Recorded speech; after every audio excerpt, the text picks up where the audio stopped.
things, and also online activism.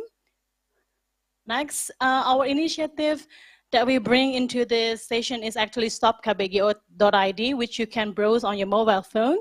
This is the initiative that we started 2 years ago because we saw that this is very hard in Indonesia, even though we have the sexual violence regulations that enact 2 years ago. But the current issue is the victim still cannot find the justice regarding on this TFGBV or online gender-based violence. They sometimes facing difficulties because we have this ICT law in Indonesia, which actually can criminalize the victims when they want to seek justice. So that's why we create this stopkbgo.id. It's actually the microsite that we put everything that we know from other organizations to help the victims and their support system with just one click only. So everything like law, technology support, psychological support, the organization that operate in Indonesia, they can use this link and then find everything that they need. So I think that's all. Introduction from me. Thank you very much for your time to join the discussions. I hope that our speakers on this session will spark some ideas on how we can collaborate on this FGBV issue in APAC region. And then we're looking forward to connect with you after the session. Thank you. Back to Leah. Okay. Okay, thank you, Ms. Asti. I'm truly grateful that in this session, we have the opportunity to share knowledge and insight on TFGBV, including how it can be addressed and the legal framework surrounding it in various countries. So let me introduce and invite our panelists. We have Mrs. Diah Pitaloka. She is Senior Lecturer in Communication and Media Studies at Monash University, Malaysia. Diah is also research explore issues related to social, cultural, political, and policy dynamic of emerging technology, specifically within the context of health and well-being, social inequality, inclusion, exclusion, and justice in communication in media. And the second, we have Mrs. Sneha Alexander. She is Medan Senior Program Manager for Asia Pacific. And she is passionate about designing programmatic initiative that aims to make the internet a safe and equitable space. She has previous experiences as a fact checker, policy analyst, and data journalist in India. And next, we have Mr. Chanatip Tatiakarunung. He is a queer activist from Thailand. He also worked as the regional researcher at Amnesty International covering Thailand and Laos. His latest project focuses on documenting the nexus between the right to protest and technology-facilitated gender-based violence in Thailand. And last but not least, we have Ms. Hedy Poo, Myanmar lead of Stop Online Harm. Hedy works at the intersection of online safety, digital advocacy, and human rights.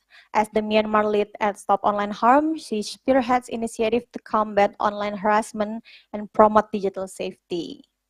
So I would like to also introduce our online facilitator as well, Ms. Ellen Kusuma. Can you say hello? Ms. Ellen Kusuma from Indonesia. Hello, Mbak Ellen. Okay. Okay, before we start, a briefly reminder, we will have a Q&A session after the discussion with the speakers.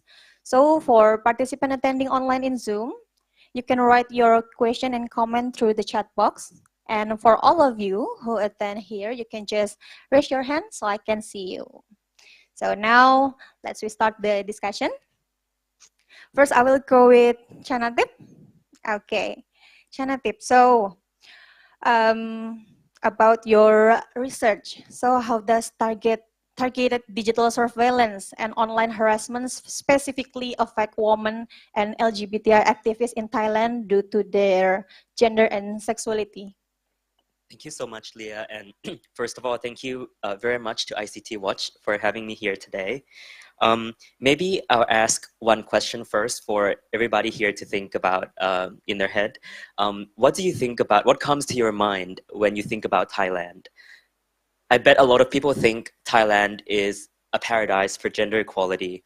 After a quick Google search, I inputted Thailand LGBT, and the majority of articles that popped up talks about how much progress Thailand has made in terms of passing the same-sex marriage law. You might have heard of this. It happened very recently in June. And it just talks about how great Thailand is compared to other countries in the region. But the presentation that I want to give today tells a different story. It draws from Amnesty International's research that shows how much women and LGBTI people, especially those who are engaged in activism, are still suffering from tech-facilitated gender-based violence because of their involvement in human rights activism. May I have the next slide?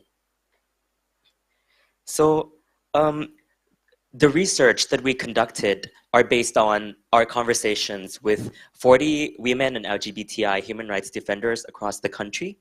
They are from different parts of the country, including ethnic minority communities, Malay, Muslim, LGBTI, and women activists, for example. And we drew from their testimonies and derived at these three key observations.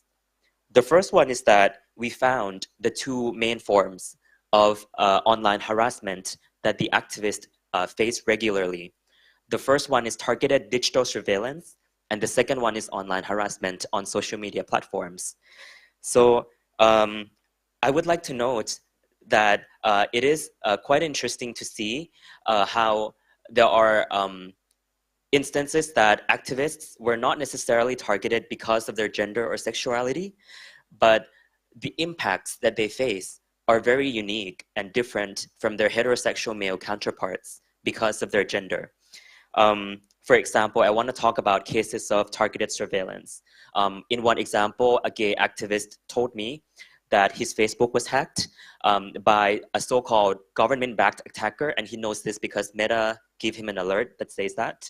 And he says that because in Thailand you can go to jail for being involved in anti-monarchy movement.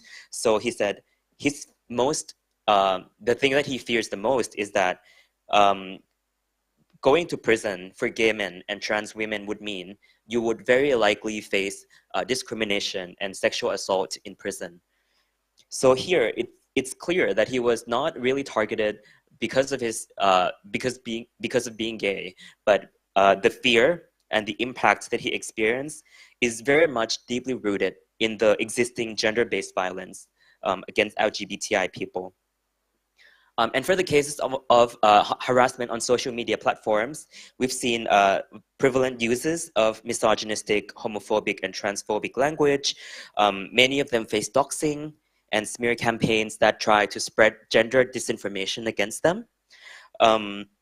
Especially for LGBTI activists in the Thai Muslim community, when they come out to advocate for their rights, many of them face death threats or threats of sexual assault. Whenever they speak out about their rights online, they, for example, in one case, the activist told me that she kept receiving messages which are pictures of guns and knives, insinuating that these senders want to use these weapons to attack her. And the second key finding is that none of these activists who were targeted were able to access effective remedy. So we have seen that there's very little gender sensitivity in the police system. None of the cases were able to access justice, no matter how much they try to approach the authorities. And the third area of finding is that these instances of TFGBV led to a widespread chilling effect. So many of them decided to just stop their activism altogether or self-censor in many areas of their work. So just to wrap up, the research points out to a very serious trend that TFGBV is shutting down the civic space online and driving women and LGBTI people into silence. And this is why we have been calling for Thai authorities to investigate into all these cases and deliver justice for all of them. Thank you. Okay. Okay, thank you, Chanatip. About chilling effect, I want to ask, how can this chilling effect be mitigated to ensure that these activists can continue their work without fear of harassment or surveillance? So a lot of the activists actually have shown resilience in terms of how they deal with the issue. And I think one of the things that demonstrate that really well is, you know, how I mentioned, they have really tried hard to access justice and remedies. There are people who are bringing the NSO group, the producer of the Pegasus spyware, for example, to court after they have been infected by the spyware. Or they have been activists who brought government agencies that carried out gendered smear campaigns against them to court. So these are the ways that they're fighting back. But at the same time, they have met with so many obstacles. None of these court cases have been successful, unfortunately. Yeah, so that's why in Thailand, if you have been following the situation, you see much less protest activities or much less active mobilization compared to, let's say, 3 or 4 years ago. Okay, okay, thank you, Chanatip. Okay, next, I would like to go with Sneha. Okay, about gender disinformation. Okay, okay. How does gender disinformation as a form of TFGBV affect not only women public figure, but also private individual and community challenging power and social norms? Thanks, Alia. First of all, a quick introduction on Medan. Medan is a global technology not-for-profit, and we hope to make the internet a more inclusive and equitable space. So today I'm going to speak about gender disinformation in South Asia. We already know in South Asia, disinformation is a huge problem, but when it becomes gendered, there are a lot more layers to deal with it. And this is what we have tried to do through a project, a collaborative project in South Asia to understand how gender disinformation manifests in the country, in the region. When we speak about it, there are isolated examples. There are a lot of examples surrounding women public figures or people in politics, but we saw a huge gap in stories and examples of commoners who just raise their voices against power, speak truth to power, seek accountability. So we saw there was a lot of gaps in how gender disinformation was spoken about, and the space of this the conversations seemed to be a little narrow. So how did we try to understand this? We took a collaborative, a multi-stakeholder approach and a cross-border approach to sort of expand our own thought process too. So we worked with 3 community organizations in India and Pakistan. We have shared histories, but in many ways we are different and also in many ways similar. So we thought it could be a pilot project where we try to understand how a cross-border approach would work in trying to understand gender disinformation in the region. We worked with the Digital Rights Group, the Digital Rights Foundation, a fact-checking group who does verification around disinformation, and a rural feminist organization who reports on gender issues from their own community. And the idea was to build evidence, document, because we don't see a lot of documentation and evidence building around the issue of gender disinformation. So we thought of like defining, annotating, and also build evidence of gender disinformation, local and hyperlocal examples from the region. And gender disinformation, the definition is so, it is challenging. First of all, we just sat down to see what is gender disinformation. And the experience was that existing definitions were narrow. It had a Western focus. It had focus on women public figures. So we just thought what would make sense for South Asia. And we had an entire session on defining it to make it broad enough to capture varied experiences, varied lived experiences of gender disinformation, and build a documentation process where we would be able to capture online gender disinformation from the region. And some findings, what we noticed was that it is not gender plays a role, but several intersectional identities also play a role in how this issue manifests in the country. Religion plays a role, caste plays a role, where you're located. Is it a rural atmosphere? Is it an urban atmosphere? That plays a role in how it impacts and how it manifests, and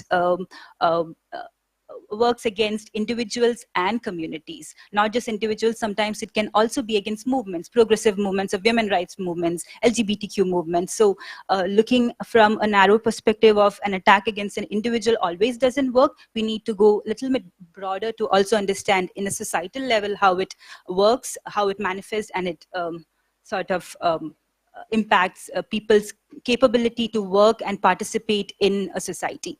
So I know I don't have a lot of time, so we do have a co-learning, we do have a co-learning session on gender disinformation, where we hope to expand the conversations beyond South Asia and see where we all can work together in addressing this issue. So definitely do drop by.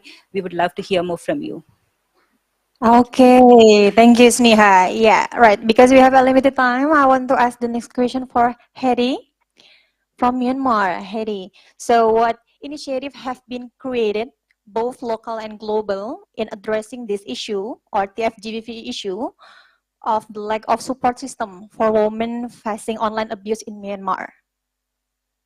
Thank you, Leah. And thank you, ICT Watch, for having me as part of Stop Online Harm today. To answer this question and to start off with, maybe I would like to say that this is this issue is both deeply personal and critically important.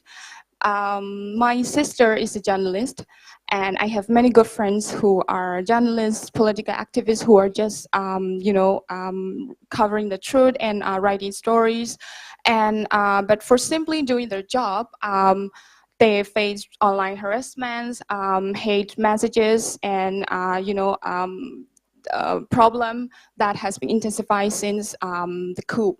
So each day they receive, I've seen them receive threats and hateful messages, comments about their look, sexualized comments, just to attempt to silencing what they've been doing their job.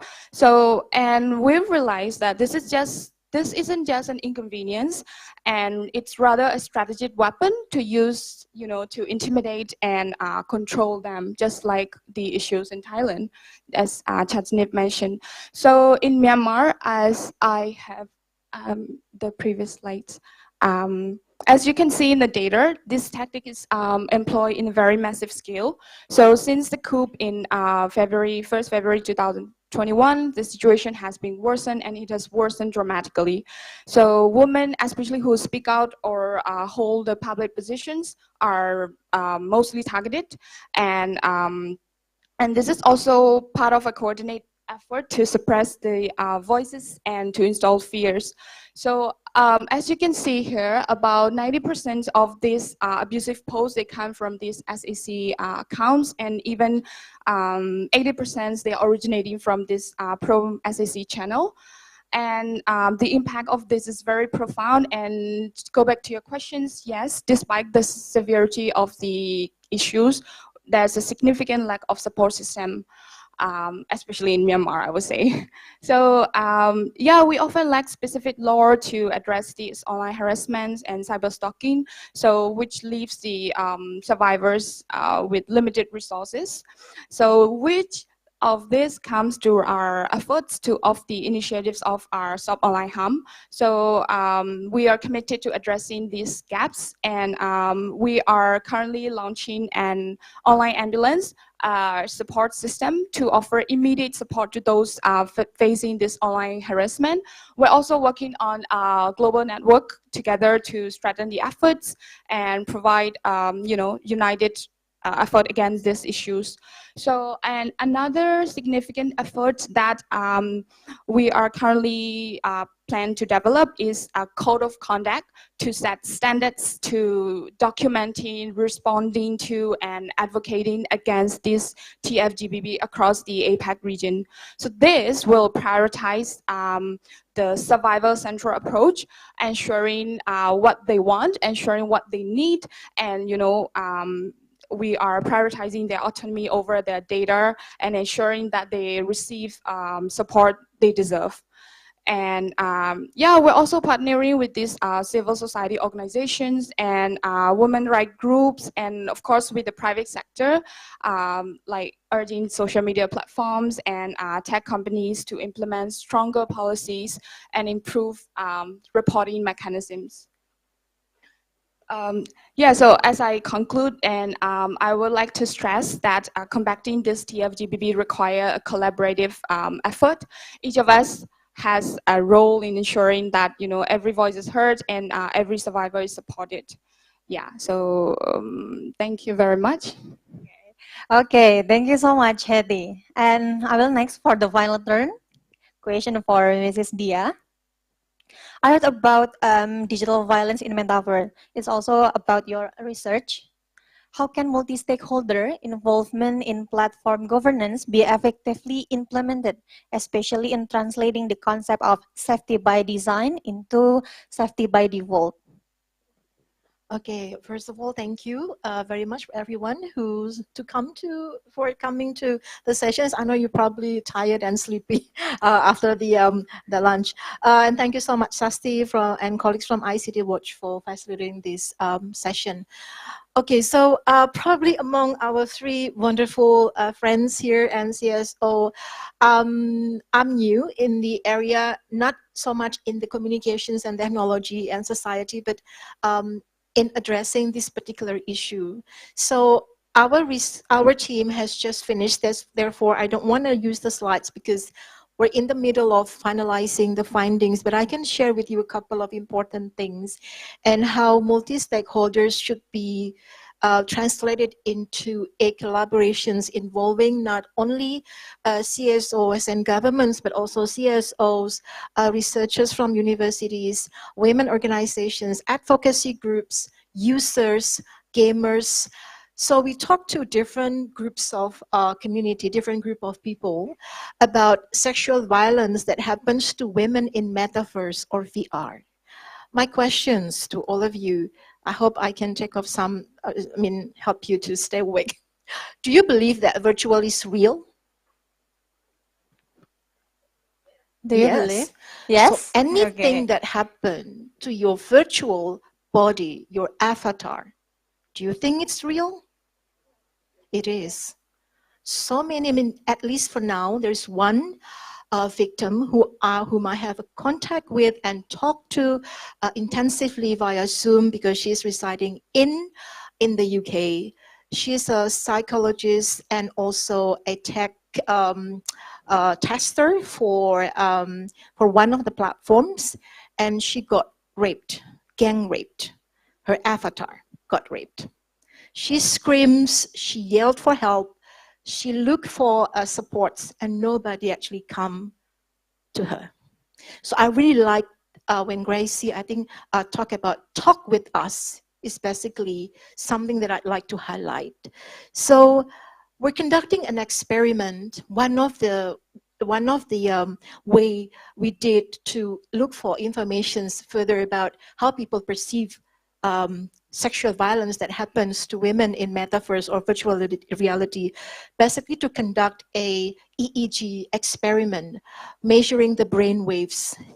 And it's very interesting because when we compare how stimuli that we produce as in the form of video, so capturing people activity in the physical life, compared to how when it is actually being transformed using an app into a virtual reality kind of a video, their emotion get tested.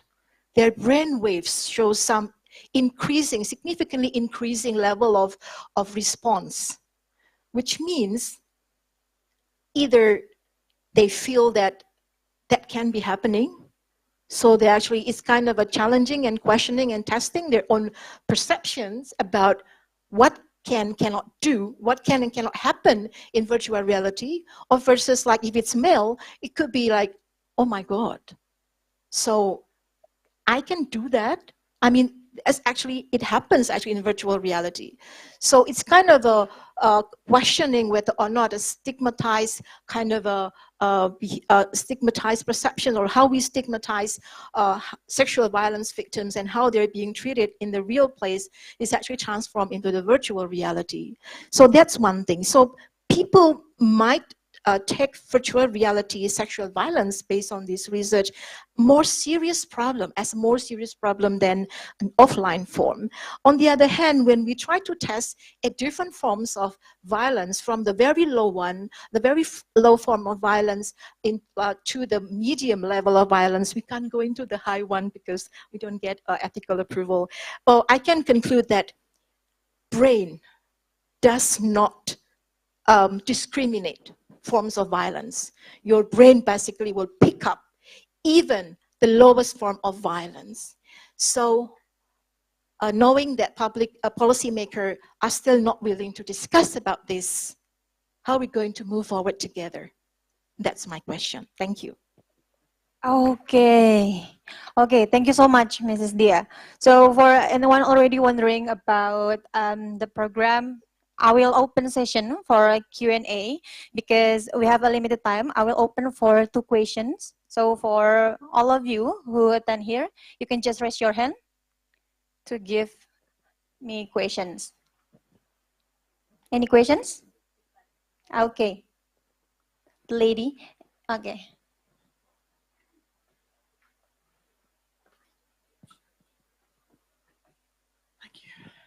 Good afternoon. Assalamu alaikum. My name is Professor Salma Abbasi. Really, really happy to be here and to listen to this discussion. You're giving me so many ideas and a different context. We work on online harm and policy. And I have been arguing, and my colleague here is from Nepal. We're working on understanding the correlation between toxic gaming and the physical reality. Young people and kids in England at the moment run around the streets with knives and machetes in their hand that they've seen on their virtual games. Similarly, sexual violence globally is on the rise, and the behavior of winging points when you rape or abuse a woman online gaming is setting a very, very bad new precedent. So I think we need to put our heads together offline, since you've got limited time, because I think this is the opportunity when we get into the IGF, the governance, the efficacy, or the lack of morals and efficacy for women is definitely missed, and we need to combine our efforts, and actually get some of these organizations on a higher platform. So thank you so much for sharing your work. Each and every one of you has presented something really valuable. Thank you. Okay, thank you so much. I will let Mrs. Dia to answer that questions.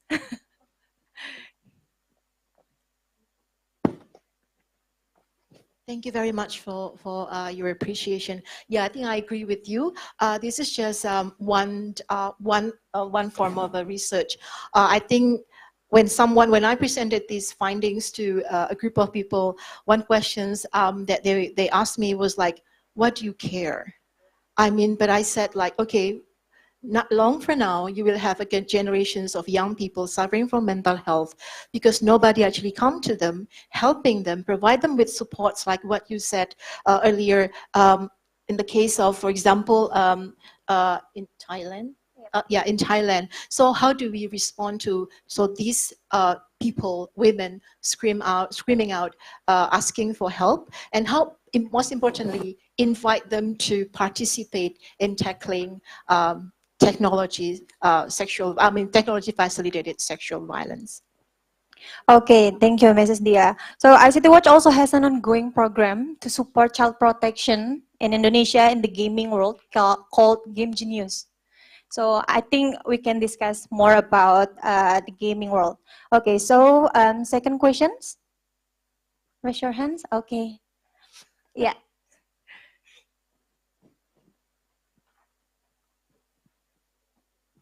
Sorry, I'm asking this in my capacity as a parent of children who play Roblox, which is increasingly decentralized and like next to impossible, I think, to govern. So has anyone been working sort of on this issue?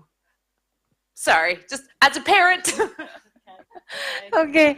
Yeah. I think my cousin also playing Roblox 24/7, and I think, oh my God, gitu. Yeah, I think Mrs. Dia about Roblox. Chance of having your kids sexually harassed in this game is when you actually provide them with the headset, you know, the virtual reality helmet, and also the hand, so the glove, because the sensory glove, if I want to slap her, for example, I don't need to be this close. Basically, I can just be like in this distance, and she will feel it, because it's actually the sensory glove provides you with this immersive experience. So I think with Roblox, it's very hard because platform regulations is one thing that actually quite challenging here, especially when it comes to policymaker. When it comes to policymaker needs platforms, platform needs policymaker. But then I think what we can do is basically to educate users, parents, about how you can tackle this together. At this point, that would be the best strategy for now. Yeah. Okay. Okay. I will check online participant. Do we have any questions from online?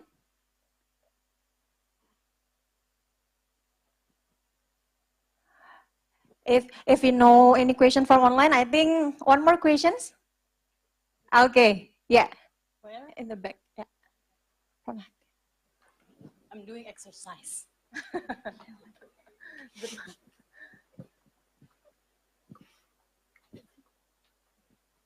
The speaker that was speaking about LGBT gender minorities in Thailand, and the other panelists maybe as well, I'm curious to know what is experienced, if anything, uniquely on privacy and security messaging social platforms like Telegram and Signal. Is there anything unique that happens on those kinds of platforms? Okay, Chanatip, that question is for you. I think in particular for LGBTI activists in Thailand, the experiences primarily took place on the less secure platforms, and that might have to do with the little awareness that they had before the attacks happened. So the awareness about spyware and surveillance, for example, started to increase among activists much later on, after a big group of people found out that they have been infected with Pegasus. So earlier, before that, they were using platforms like Facebook Messenger or Line. I don't know, I hope you've heard of Line. It's like a instant messaging application popular in Thailand, to communicate with each other. So usually harassment happens in these platforms. And this is part of the reason why there is so little accountability that could be gained as well, because it's happening through these platforms that don't really provide them with the support when the attacks happen. Okay. The time is so tight. So before I end this session, I would like to invite Mbak Ellen to give a prologue or conclusion regarding this session. Hello, Mbak Ellen. Hello, Aulia. Can you hear me? Yes. Okay. It's clear and loud. Okay. The floor is yours. Thank you so much, Aulia, and friends in ICT Watch for having this conversation. I think it's very needed, especially at the regional level. The most important things that has been discussed, I would like to maybe have some kind of conclusion of the discussion itself, is that we need to stop thinking that digital is our part of livelihood. I think what Mrs. Tia have said about virtual body, right? I have been thinking about digital bodies ever since I am handling the technology facilitated gender-based violence in Indonesia, which is like almost 5 years, or around 5 years right now. So I don't think a lot of us understand that we do have digital body, which also in fact impacting our livelihood. And we do have digital livelihood right now. Thinking about how seamless it is for us to immerse in digital space right now, right? We can just easily turn off and turn on, connected and disconnected, all as we want it. But somehow there is also part of it that we don't have any control, and that has been facilitating abuse to us, especially for women and the minorities. It is There is so much obstacles that we have been facing in the digital space, right? So it is important for us to understand about that, and then also to increase the capacity of the civil society, especially, and also we shouldn't also left behind the other stakeholder, because digital space or online space, or if we are talking about internet governance, it have to be governed together, not just by some people or elites only. So we need to engage every stakeholders. We need to educate each other. We need to increase the capacity of the civil society. And I think because we also heard that there is obstacle coming from the law enforcement itself, we need to also educate them, raise awareness with them what is happening and what is supposedly justice within the defending the human rights. What is the human rights justice that we want for every victim of technology facilitated terrorism? I think that my conclusion, I hope it doesn't underwhelm the discussion. The conclusion that I have is very a living living conclusion that could evolve as the technology and abuse also evolve. So yeah, thank you, Aulia. Back to you. Okay, thank you so much, Mbak Ellen. And that will be the end of our discussion. Please give them a round of applause. Thank you very much to every speaker for addressing this interesting topic. And I think you can continue discussing with the speaker after this session ends. Also, all of you can joining Mrs. Tia session after this and Sneha session in 403 room at 3:30. So please give them a round of applause one more time. Okay, thank you everyone. Thank you so much.